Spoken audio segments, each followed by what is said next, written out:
Dans le monde d'aujourd'hui, les leaders qui nous encouragent à vivre de manière à tisser ensemble le beau et le pratique, le spirituel et le matériel, nous permettent de créer une société dans laquelle l'éthique, la culture, la foi et l'économie sont associés en toute conscience avec pour objectif d'améliorer la qualité de vie de l'humanité.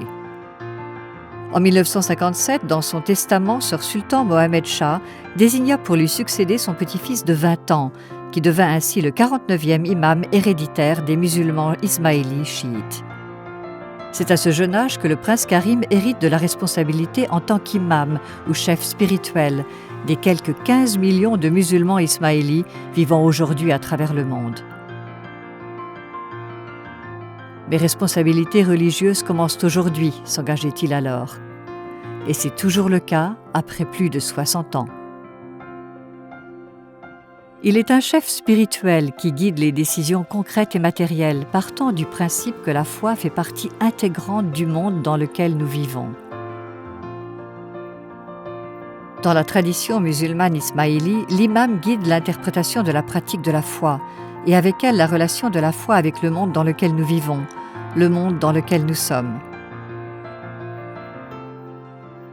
Ce lien s'enracine dans l'éthique islamique qui nous enseigne que tous les êtres vivants sont interdépendants, que nous avons été créés en tant que tels par un seul et même Créateur.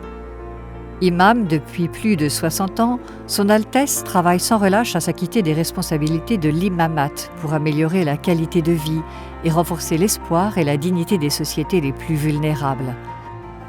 Dans le cadre de ce mandat, sa réponse institutionnelle a pris la forme du réseau Aga Khan de développement, ou AKDN. L'AKDN bénéficie à tous, sans distinction. Le réseau s'adresse aux diversités culturelles et religieuses dans les pays où il opère. Le vaste ensemble d'institutions ainsi créées et actives dans les domaines de la santé, de l'éducation et de la culture s'associe à des entreprises privées de secteurs divers, banque, énergie, télécommunications ou encore hôtellerie. Ensemble, ils se dédient au développement sociétal, créant une organisation économiquement pérenne pour aider les communautés dans le monde indépendamment de leur culture ou de leur confession.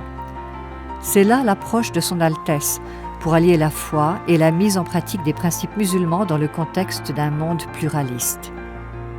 À mon avis, ce à quoi nous faisons face actuellement, c'est une nouvelle et éprouvante période de l'histoire humaine, où les valeurs et les pratiques pluralistes séculaires ne sont plus tout simplement désirables.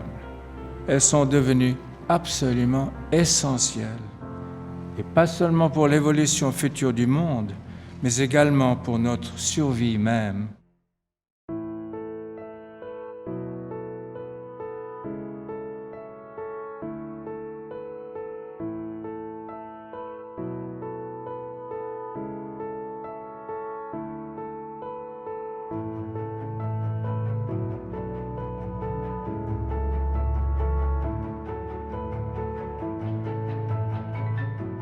Au cours de l'année de commémoration de son jubilé de diamant qui célèbre le 60e anniversaire de son imamat, Son Altesse l'Aga Khan s'est rendu dans de nombreux pays où réside la communauté ismaélie et où sont développés de multiples projets du réseau Aga Khan de développement, AKDN.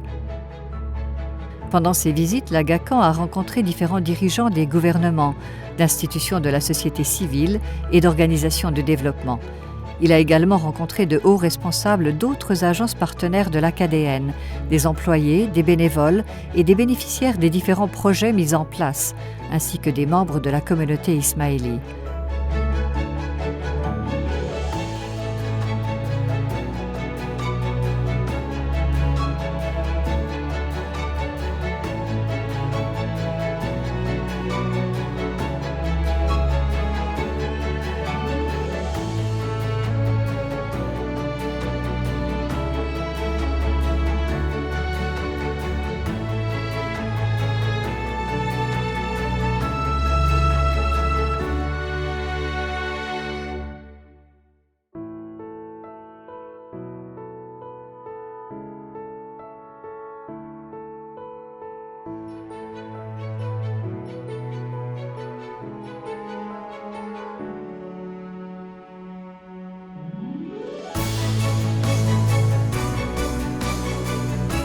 Son Altesse l'Aga Khan a conclu l'année de commémoration de son jubilé de diamant à Lisbonne, où il a prononcé un discours historique devant le Parlement portugais.